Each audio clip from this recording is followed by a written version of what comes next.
मित्रों, आज हम बात करना चाहेंगे कि परीक्षा में स्कोरिंग कैसे प्राप्त करें। देखो, वर्तमान में जो कंपटीशन का ज़माना है ना, इसमें हायर स्कोरिंग जो है बहुत काम देती है। यदि आपकी स्कोरिंग हायर नहीं है ना, तो यूँ 60-70% से पास होने से कोई मतलब नहीं है, ज़माना ना 95 से ऊपर का। तो आपकी यदि स्कोरिंग जोरदार होगी, तो आप चाहे एकेडमिक परीक्षा दे रहे हैं और चाहे कंपटीशन दे रहे हैं, यदि आपकी स्कोरिंग ज़बरदस्त है, तो आपको सिलेक्शन से कोई नहीं रोक सकता, आपको ऊंचाई छूने से कोई नहीं रोक सकता। और इस स्कोरिंग के लिए कुछ टिप्स हैं जो इस प्रकार हैं। सबसे पहले ऐसी पुस्तकें पढ़ें जिनमें आपका कंसेप्ट क्लियर हो। तो यानी आपके जिस भी विषय पे प्रश्न पे पढ़ रहे हैं ना, तो वो आपको स्पष्ट साफ समझ में आना चाहिए, कंसेप्ट क्लियर होना चाहिए। और इसके लिए जो एनसीईआरटी की पुस्तकें हैं वे बेहतर हैं। इसके अलावा भी मार्केट में काफ़ी पुस्तकें आती हैं, उनका भी आप अध्ययन कर सकते हैं। लेकिन जो गागर में शागर भरने वाली पुस्तक है ना, वो ज़्यादा काम करती है।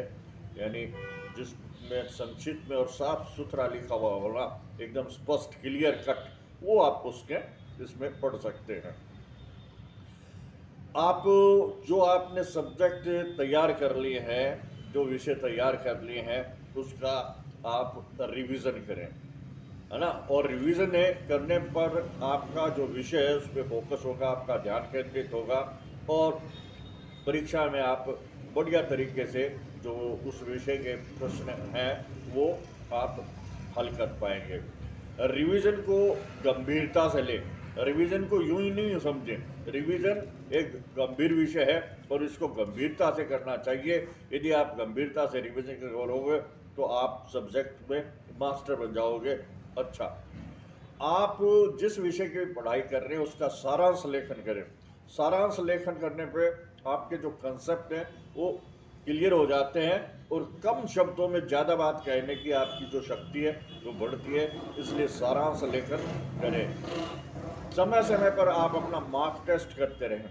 यदि आप अपना मार्क टेस्ट करते रहेंगे ना, तो आपके अपनी स्थिति का ज्ञान होता चला जाएगा। गत वर्षों के पेपर हैं उनको आप सोल्व करें, उससे आपको पता लगेगा कि परीक्षा का पैटर्न क्या रहा है, किस प्रकार के प्रश्न पूछे जाते हैं। इसके अलावा मार्केट में गैस पेपर भी मिलते हैं, है ना, उसमें कई सालों की परीक्षाओं के पेपर होते हैं। उन पेपरों को आप सोल्व करें, उनको सोल्व करने से आपकी प्रैक्टिस बढ़ेगी। और सबसे बड़ी बात है कि आजकल जैसे ऑब्जेक्टिव प्रश्न आते हैं तो 150-200 तक आते हैं, तो आप उनको करने में अपना टाइम मैनेजमेंट कर सकेंगे, है ना। आप मॉक टेस्ट में मान लो कि 150 ऑब्जेक्टिव प्रश्न आते हैं, तो 150 प्रश्नों को निश्चित समय में पूरा करना है। तो ये आप कई प्रश्न पत्रों को सॉल्व करोगे तो आपकी प्रैक्टिस हो जाएगी और एग्जामिनेशन हॉल में आप निर्धारित समय में सारे प्रश्न हल कर पाओगे। तो इससे आपकी जो योग्यता है, आपकी जो है प्रैक्टिस बढ़ेगी। और कहा जाता है प्रैक्टिस मेक्स मैन परफेक्ट, यानी आप जितनी ज़्यादा प्रैक्टिस करोगे उतने ही आप में सुधार होगा, उतने ही आपको ज़्यादा अनुभव होगा। इसलिए आप अधिक से अधिक प्रैक्टिस करें और अपने आप को इतना परफेक्ट बना लें कि आप किसी भी कंपटीशन में बैठें वहाँ सफल हो जाए और किसी भी एकेडमिक परीक्षा में बैठें वहाँ टॉपर बने।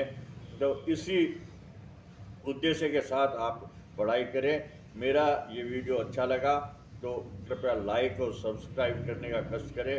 धन्यवाद। फिर मिलेंगे किसी अन्य वीडियो में।